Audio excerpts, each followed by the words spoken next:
V4 ನ್ಯೂಸ್ಗೆ ಸ್ವಾಗತ ಹೇಳ್ತಾ ಇದ್ದೇನೆ. ಕತೆ ಕಾರಣ. ಗುಡಿ ಚರ್ಚು ಮಸೀದಿಗಳ ಬಿಟ್ಟು ಹೊರಬನ್ನಿ ಅಂತ ಕವಿ ಕುವೆಂಪು ಅವರು ಹೇಳಿದರು. ಆದರೆ ಧರ್ಮ ಜನರಿಗಾಗಿ ಇದೆಯೋ ಜನರೇ ಧರ್ಮಕ್ಕಾಗಿರಬೇಕು ಅನ್ನುವಂಥದ್ದು ಒಂದು ಜಿಜ್ಞಾಸೆ. ವಿಚಾರವಾದಿಗಳ ಪ್ರಕಾರ ಜನರಿಗಾಗಿ ಧರ್ಮ ಇರಬೇಕು. ಆದರೆ ಪುರೋಹಿತಶಾಹಿಯ ಪ್ರಕಾರ, BJPಯವರ ಪ್ರಕಾರ ಧರ್ಮಕ್ಕಾಗಿ ಜನರಿರಬೇಕು. ಇದು ಒಂದು ಪುರೋಗಾಮಿ ನೀತಿ. ಜನರಿಗಾಗಿ ಧರ್ಮ ಇರುವುದಾದರೆ ಅದು ಇರಬೇಕು. ಧರ್ಮಕ್ಕಾಗಿ ಜನರು ಇರುವುದಾದರೆ ಅದು ಒಂದು ಪುರೋಗಾಮಿ ನೀತಿ ಆಗ್ತದೆ. BJPಯವರಿಗಂತೂ ಧರ್ಮ ಇರುವುದೇ ನಮಗೆ ಅಂತೇಳಿ. ಇವಾಗ ಗಂಗಾ ನದಿಯಲ್ಲಿ ಕೋಟಿಗಟ್ಟಲೆ ಜನರು ಸ್ನಾನ ಮಾಡ್ತಾರೆ. ಅದೊಂದು ನಂಬಿಕೆ, ಅದರಲ್ಲಿ ತಪ್ಪೇನಿಲ್ಲ. ಅಂಥ ನಂಬಿಕೆಗಳು ಜಗತ್ತಿನ ಎಲ್ಲ ಕಡೆ ಇದ್ದಾವೆ. ಆ ನಂಬಿಕೆಗಳಲ್ಲಿ ಮುಳುಗುವವರು ಒಂದು ರಾಜಕೀಯ ಎದುರಾಳಿಯಾದಾಗ ಅದು ಟೀಕೆ ಬರ್ತದೆ. ಅಮಿತ್ ಶಾ ಆಗಿ ಮುಳುಗಿದ್ದಾರೆ, ಅದನ್ನು ರಾಜಕೀಯ ಕಾರಣಕ್ಕಾಗಿ ಖರ್ಗೆ ಅವರು ಟೀಕಿಸಿದ್ದಾರೆ. ಇದು ಅವರ ಒಬ್ಬ ಮುಳುಗಿಗೆ, ಅಮಿತ್ ಶಾ ಮುಳುಗಿಗೆ ಸಂಬಂಧಿಸಿದ್ದೇ ಹೊರತು ಕುಂಭಮೇಳದಲ್ಲಿ ಸ್ನಾನ ಮಾಡಿದವರಿಗೆಲ್ಲ ಸಂಬಂಧಿಸಿದ ವಿಷಯವಲ್ಲ.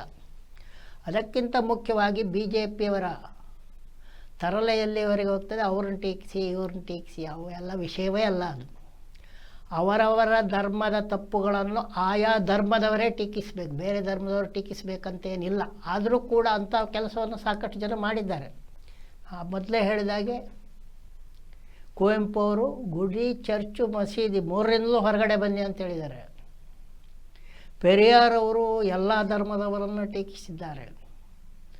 70 ವರ್ಷಗಳ ಹಿಂದೆ 1951 ಅಂತ ಕಾಣುತ್ತೆ, ಲಂಡನ್ನಲ್ಲಿ ಮುಸ್ಲಿಮರ ಮಹಾಸಭೆಯಲ್ಲಿ ಭಾಷಣ ಮಾಡ್ತಾ ಬರ್ನಾರ್ಡ್ ಶಾ ಅವರು ಧರ್ಮದ ಒಳ ಒಂದು ಹಿಡಿತವನ್ನು ಟೀಕಿಸಿದರು. ಮುಸ್ಲಿಮರ ಸಭೆಯಲ್ಲೇ ಮುಸ್ಲಿಮರನ್ನು ಉದ್ದೇಶಿಸಿ ನಾಟಕಕಾರ ಬರ್ನಾರ್ಡ್ ಶಾ ಅವರು ಮೂಲಭೂತವಾದ ಧರ್ಮದಲ್ಲಿ ಇರಬಾರ್ದು, ನಿಮ್ಮದರಲ್ಲಿ ಜಾಸ್ತಿ ಇದೆ ಅಂತ ಮುಕ್ತವಾಗಿ ಹೇಳಿದರು. ಹಾಗಾಗಿ ಟೀಕಿಸಲು ಸಾಧ್ಯ ಇರುವವರು ಟೀಕಿಸಿದ್ದಾರೆ. ಅಷ್ಟೇ ಅಲ್ಲ, ಇನ್ನೂ ಸತ್ಯ ಹೇಳಬೇಕಂದ್ರೆ ಟೀಕಿಸುವ ಆಯಾ ಧರ್ಮದ ತಪ್ಪನ್ನು ಆಯಾ ಧರ್ಮದವರೇ ಟೀಕಿಸಬೇಕು, ಬೇರೆಯವರು ಟೀಕಿಸೋದಲ್ಲ. BJPಯವರಿಗಂತೂ ಇವ್ರನ್ನ ಟೀಕಿಸಿದೆ ಅವ್ರನ್ನ ಟೀಕಿಸಿ ನೋಡೋಣ ಅನ್ನುವಂಥ ಪ್ರಶ್ನೆ. ಹಾಗೂ ಅವರಿಗೆ ಅತಿ ದೊಡ್ಡ ಮೂರ್ಖತನ ಅಂತೇಳಿದರೆ ಧರ್ಮ ಇರುವುದೇ ನಮಗೋಸ್ಕರ ಅಂತ. ಎರಡನೇ ಮೂರ್ಖತನ ಅಂತೇಳಿದರೆ ಧರ್ಮ ಜನರಿಗಾಗಲ್ಲ, ಜನರು ಧರ್ಮಕ್ಕಾಗಿ ಇರಬೇಕು ಅಂತ ಮೂರ್ಖತನವನ್ನು BJP ಇಡೀ ದೇಶದಲ್ಲಿ ಹರಡ್ತಾ ಇದೆ. ಇದು ಸರಿಯಾದ ಕ್ರಮ ಅಲ್ಲ ಅಂತ ಹೇಳಬೇಕು. ಇನ್ನು ಟ್ರಂಪ್ ಮಹಾಶಯರು ಅಮೆರಿಕ ಸಂಯುಕ್ತ ಸಂಸ್ಥಾನದ ಅಧ್ಯಕ್ಷರಾಗಿ 2ನೇ ಬಾರಿ ಅಧಿಕಾರ ಸ್ವೀಕರಿಸಿ 1 ವಾರ ಮಾತ್ರ ಆಗಿದೆ. 1 ವಾರದಲ್ಲಿ ಹಾರಾಡಿ ಎಗರಾಡಿ ಎಲ್ಲ ಬಿಟ್ಟಿದ್ದಾರೆ ಅವರು. ಅವರಿಗೆ ನಿನ್ನೆ ಚೀನಾ ಒಂದು ಸರಿಯಾದ ಏಟನ್ನು ನೀಡಿದೆ. ನಿನ್ನೆ ತಾನೇ ಟ್ರಂಪ್ ಮಹಾಶಯರು ಬ್ರಿಕ್ಸ್ನ ಸ್ಥಾಪಕ ಸದಸ್ಯ ರಾಷ್ಟ್ರಗಳಾಗಿರುವಂಥ ಭಾರತ, ಚೀನಾ ಮತ್ತು ಬ್ರೆಜಿಲ್ಗಳು ಸುಂಕ ವಸೂಲಿಯಲ್ಲಿ ಭಾಳ ಜಾಣರು. ಅವರು ಅವರ ಸುಂಕ ವಸೂಲಿಯನ್ನೆಲ್ಲ ನಿಲ್ಲಿಸಿಬಿಡ್ತೇನೆ ಅನ್ನುವಂಥ ಒಂದು ರೀತಿಯ ಎಚ್ಚರಿಕೆಯನ್ನು ಟ್ರಂಪ್ ಮಹಾಶಯರು ಹೇಳಿದರು. ಅದರ ಬೆನ್ನಿಗೆ ಚೀನಾ ಏನು ಮಾಡಿದೆ? ಡೀಪ್ ಸೀಕ್ ಎನ್ನುವಂಥ ಕೃತಕ ಬುದ್ಧಿಮತ್ತೆ ಆಧಾರಿತ ಜಾಲತಾಣ ಆ್ಯಪನ್ನು ಜಗತ್ತಿಗೆ ಬಿಡುಗಡೆ ಮಾಡಿದೆ. ಈ ಆ್ಯಪ್ ಬಿಡುಗಡೆ ಆಗ್ತಾ ಇದ್ದಾಗೇ ಅಮೆರಿಕದ ಸಾಕಷ್ಟು ಷೇರು ಮಾರುಕಟ್ಟೆ ತಲ್ಲಣಗೊಂಡಿದೆ. ಮುಖ್ಯವಾಗಿ IT-BT ಷೇರು ಮಾರುಕಟ್ಟೆ ತಲ್ಲಣಗೊಂಡಿದೆ. ಸುಮಾರು ನಿನ್ನೆ ಅಮೆರಿಕ ಸಂಯುಕ್ತ ಸಂಸ್ಥಾನದಲ್ಲಿ ಕುಸಿದ ಷೇರುಗಳಿಂದಾಗಿ $51 ಲಕ್ಷ ಕೋಟಿ ನಷ್ಟವಾಗಿದೆ. ಅದು ಒಂದು ರೀತಿಯಲ್ಲಿ ದಿಟಸಮ ನಷ್ಟವಾದರೂ ಆ ಕಂಪನಿಗಳು ನಷ್ಟವನ್ನು ಅನುಭವಿಸಿವೆ ಎನ್ನುವುದರಲ್ಲಿ ಯಾವುದೇ ಮಾತಿಲ್ಲ. ಈ ಡೀಪ್ ಸೀಕ್ ಅನ್ನುವಂಥದ್ದು ಒಂದು ಕೃತಕ ಬುದ್ಧಿಮತ್ತೆ ಆಗಿರುವುದು. ಈ ಡೀಪ್ ಸೀಕ್ ಮೂಲಕ ನೀವು ಬರವಣಿಗೆ ಮಾಡ್ಬೋದು, ಪ್ರಶ್ನೆ ಕೇಳಿ ಉತ್ತರ ಪಡೆಯಬಹುದು, ನಿಮ್ಮ ಲೇಖನವನ್ನು ಅದರಿಂದ ಬರೆಸ್ಬೋದು, ನಿಮ್ಮ ಆಲೋಚನೆಗಳನ್ನು ಅದರಿಂದ ತಿಳಿಯಬಹುದು. ಇವೆಲ್ಲ AI ಆರ್ಟಿಫಿಷಿಯಲ್ ಇಂಟೆಲಿಜೆನ್ಸ್ ಆಧಾರಿತವಾದ ಆ್ಯಪ್ ಆಗಿದೆ. ಹಾಗೂ ಚೀನಾ ಇದನ್ನು ಬಿಡುಗಡೆ ಮಾಡುವ ಮೂಲಕ ಅಮೆರಿಕಕ್ಕೆ ಕೊಟ್ಟಿರುವಂಥ ಏಟು ಏನು, ಅಮೆರಿಕದವರು ಬಂಡವಾಳಶಾಹಿ ಅಂದರೆ ದುಡ್ಡಿದ್ದರೆ ಎಲ್ಲ ಕೆಲಸ ಅಂತ. ಚೀನಾದವರದು ಕಮ್ಯುನಿಸಮ್, ಸಮಾಜವಾದಿದ್ದಾರೆ. ಅಂದರೆ ದುಡ್ಡು ಬೇಕು, ಬದುಕಲಿಕ್ಕೆ ಎಷ್ಟು ಬೇಕೋ ಅಷ್ಟೇ ದುಡ್ಡು ಬೇಕು ಅಂತ. ಆದ್ದರಿಂದ ಅವರ ವಸ್ತುಗಳು ಕೂಡ ಚೀನಾದ ವಸ್ತುಗಳಂದರೆ ಅಗ್ಗದ ವಸ್ತುಗಳಂತ ಎಲ್ಲ ಇಡೀ ಜಗತ್ತಿಗೆ ಗೊತ್ತಿರುವಂಥ ವಿಷಯಗಳು. ಅದರಲ್ಲಿ ಒಳ್ಳೆಯದು ಇರ್ತದೆ, ಕೆಟ್ಟದ್ದು ಇರ್ತದೆ, ಅದು ಎರಡನೇ ವಿಷಯ. ಇವಾಗ ಈ ಡೀಪ್ ಸೀಕ್ ಅನ್ನುವಂಥ ಆರ್ಟಿಫಿಷಿಯಲ್ ಇಂಟೆಲಿಜೆನ್ಸಿನ ಆ್ಯಪ್ ಏನಿದೆ, ಇದು ಜಗತ್ತಿನ ಇವಾಗ ಆರ್ಟಿಫಿಷಿಯಲ್ ಇಂಟೆಲಿಜೆನ್ಸ್ ಮೂಲಕ ದುಡ್ಡು ಮಾಡಬೇಕು ಅಂತ ಯಾರ್ಯಾರು ಹೊರಟಿದ್ದಾರೋ ಅವರಿಗೆಲ್ಲ ದೊಡ್ಡ ಏಟು. ಅಂತರ್ಜಾಲದಿಂದ ಅದನ್ನು ಇಳಿಸಿಕೊಂಡಾಗ AI ಸೇವೆಯನ್ನು ನೀವು ಬಹುತೇಕ ಉಚಿತವಾಗಿ ಪಡಿಬೋದು. ಚೀನಾದ ಈ ಡೀಪ್ ಸೀಕ್ ಮೂಲಕ ನೀವು ಕೃತಕ ಬುದ್ಧಿಮತ್ತೆ ಸೇವೆಯನ್ನು ಉಚಿತವಾಗಿ ಪಡೆಯಬಹುದು. ಕೃತಕ ಬುದ್ಧಿಮತ್ತೆ ಸೇವೆಯನ್ನು ಮಾರಾಟಕ್ಕೆ ಇಟ್ಟಿರುವಂಥ ಅಮೆರಿಕ ಈಗ ಅದರಿಂದ ತಲ್ಲಣಗೊಂಡಿರುವುದರಲ್ಲಿ ಯಾವುದೇ ಅನುಮಾನವಿಲ್ಲ. ಒಂದು ರೀತಿಯಲ್ಲಿ IT-BT ಕಂಪನಿಗಳು ಅಮೆರಿಕದಲ್ಲಿ ತಲ್ಲಣಗೊಂಡಿದೆ. ಟ್ರಂಪ್ ಸಾಹೇಬರು ಮತ್ತು ಇದಕ್ಕೆ ಏನಾದರೂ ದಾರಿ ಹುಡುಕುವಂತೆ ಅಲ್ಲಿಯ ವಿಜ್ಞಾನಿಗಳನ್ನು ಕೇಳಿಕೊಂಡಿದ್ದಾರೆ. ವಿಜ್ಞಾನ ಲೋಕದಲ್ಲೂ ಎಲ್ಲರೂ ವಿಜ್ಞಾನಿಗಳಿಲ್ಲ. 3 ಜನ ವಿಜ್ಞಾನಿಗಳಿದ್ದರೆ 30 ಜನ ಅಜ್ಞಾನಿಗಳು ಹೇಗೋ ಆ ವರ್ಗಕ್ಕೆ ಸೇರ್ಕೊಂಡು ಬಿಟ್ಟಿರ್ತಾರೆ.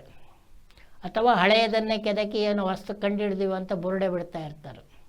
ಅದೇನಾದರೂ ಇರಲಿ, ಟ್ರಂಪ್ ಸಾಹೇಬರು ಭಾರತ, ಚೀನಾ ಮತ್ತು ಬ್ರೆಜಿಲ್ಗೆ ಬೆದರಿಕೆ ಹಾಕಿದ ಬೆನ್ನಿಗೆ ಚೀನಾ ಕೊಟ್ಟಿರುವಂಥ ಏಟು ಬಂಡವಾಳಶಾಹಿಗೆ ಒಂದು ಏಟು ಹೊರತು ಟ್ರಂಪ್ರಿಗಾಗಲಿ USA ಬಿದ್ದಿರುವ ಏಟು ಅಲ್ಲ ಅನ್ನುವುದನ್ನು ನಾವು ನೆನಪಿಸ ಬಯಸ್ತೇವೆ.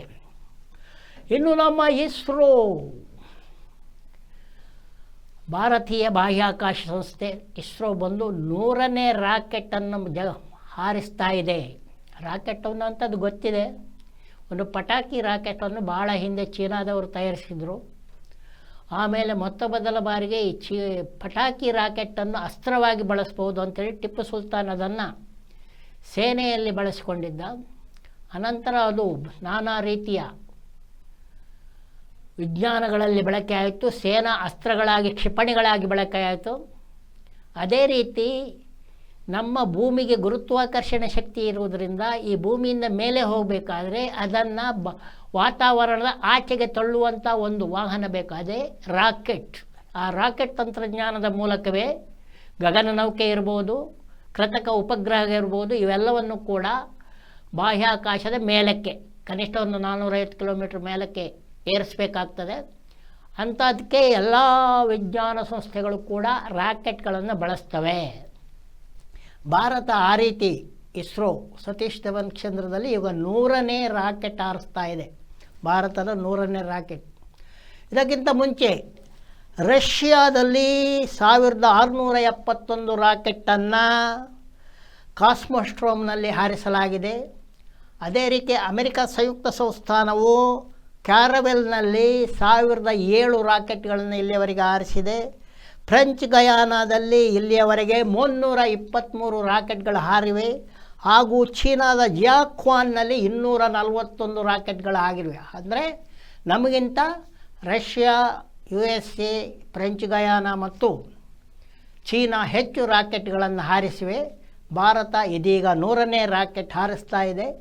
ಇದು 5ನೇ ರಾಷ್ಟ್ರವಾಗಿ 100ಕ್ಕಿಂತ ಹೆಚ್ಚು, 1000ಕ್ಕಿಂತ ಹೆಚ್ಚು ಹಾರಿಸಿದವು 2 ದೇಶಗಳು, ರಷ್ಯಾ ಮತ್ತು ಅಮೆರಿಕ. 300ಕ್ಕಿಂತ ಹೆಚ್ಚು ಹಾರಿಸಿದ್ದು ಫ್ರೆಂಚ್ ಗಯಾನ, 200ಕ್ಕಿಂತ ಹೆಚ್ಚು ಹಾರಿಸಿದ್ದು ಚೀನಾ, ಹಾಗೂ 100ನ್ನು ಮುಟ್ಟಿದೆ ಭಾರತ.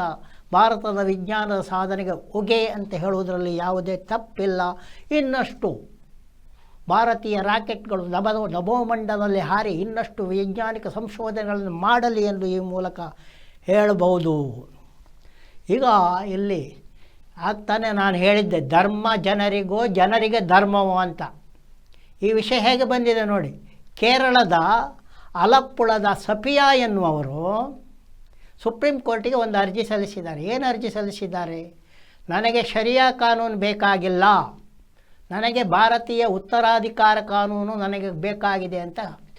ಈ ಬಗೆಗೆ ವಿವರವನ್ನು ಕೇಳಿ ಸುಪ್ರೀಂ ಕೋರ್ಟ್ ಕೇಂದ್ರ ಸರ್ಕಾರಕ್ಕೆ ನೋಟಿಸು ನೀಡಿದೆ. ಹಾಗಾಗಿ ಈ ಧರ್ಮದ ವಿಷಯ ಯಾವಾಗೇನು ಹೇಳಿದ್ದು ಹಿಂದೂ ಧರ್ಮ ಮಾತ್ರ ಅಲ್ಲ, ಮುಸ್ಲಿಮರಲ್ಲಿ ಕೂಡ ಅದನ್ನು ವಿರೋಧಿಸುವವರಿದ್ದಾರೆ ಅನ್ನೋದಕ್ಕೆ ಇದೇ ಒಂದು ಕಾರಣ. ಅಲಪ್ಪುಳದ ಸಫಿಯಾ ಅವರು ಸುಪ್ರೀಂ ಕೋರ್ಟ್ನಲ್ಲಿ ಏನು ಅರ್ಜಿ ಹಾಕಿದ್ದಾರೆ, ಮುಸ್ಲಿಂ ಶರಿಯತ್ ಕಾನೂನು ನನಗೆ ಬೇಡ ಅಂತ ಅರ್ಜಿ ಹಾಕಿದ್ದಾರೆ ಸುಪ್ರೀಂ ಕೋರ್ಟಿಗೆ. ಹಾಗಾಗಿ ಆಯಾ ಧರ್ಮವನ್ನು ಪ್ರಶ್ನಿಸುವವರು ಆಯಾ ಧರ್ಮದಲ್ಲೇ ಇರುತ್ತಾರೆ ಅನ್ನೋದು ಇದರಿಂದ ಗೊತ್ತಾಗ್ತಾ ಇದೆ. ಇನ್ನು ಜಾತಿ ನಿಂದನೆ ಈ ದೇಶದ ಅತಿ ದೊಡ್ಡ ಒಂದು ರೋಗ. 18 ಜನರ ವಿರುದ್ಧ ಜಾತಿ ನಿಂದನೆ ಮೊಕದ್ದಮೆ ದಾಖಲಾಗಿದೆ. ಅದರಲ್ಲಿ ಇನ್ಫೋಸಿಸ್ನ ಕೃಷ್ಣನಾರಾಯಣ್ ಹಾಗೂ ಇಸ್ರೋದ ಬಲರಾಮ್ ಮೊದಲಾದವರು ಕೂಡ ಇದ್ದಾರೆ. ಜಾತಿ ನಿಂದನೆ ಮೊಕದ್ದಮೆ ಮುಂದುವರಿದಿದೆ. ಕರ್ನಾಟಕ ಸರ್ಕಾರವು ಜಾತಿ ನಿಂದನೆ ಬಗ್ಗೆ ಕಠಿಣವಾದ ಕ್ರಮ ಕೈಗೊಳ್ಳುವಂತೆ ನಿನ್ನೆ ಆದೇಶಿಸಿದೆ ಎಂದು ಹೇಳುತ್ತಾ ಕತೆ ಕಾರಣಕ್ಕೆ ಒಂದು ವಿರಾಮವನ್ನು ಹಾಕಿ ನೋಡ್ತಾವಿರಿ V4 ನ್ಯೂಸ್ ಚಾನಲ್ ಎಂದು ಹೇಳುತ್ತಾ ನಮ್ಮ ಯೂಟ್ಯೂಬ್ ಚಾನಲ್ಗೆ ತಾವೆಲ್ಲ ಸದಸ್ಯರಾಗಿ ಎಂದು ತಮಗೆಲ್ಲ ಮಾಡ್ತಾ ಇದ್ದೇನೆ ಒಂದು ದೊಡ್ಡ ನಮಸ್ಕಾರ.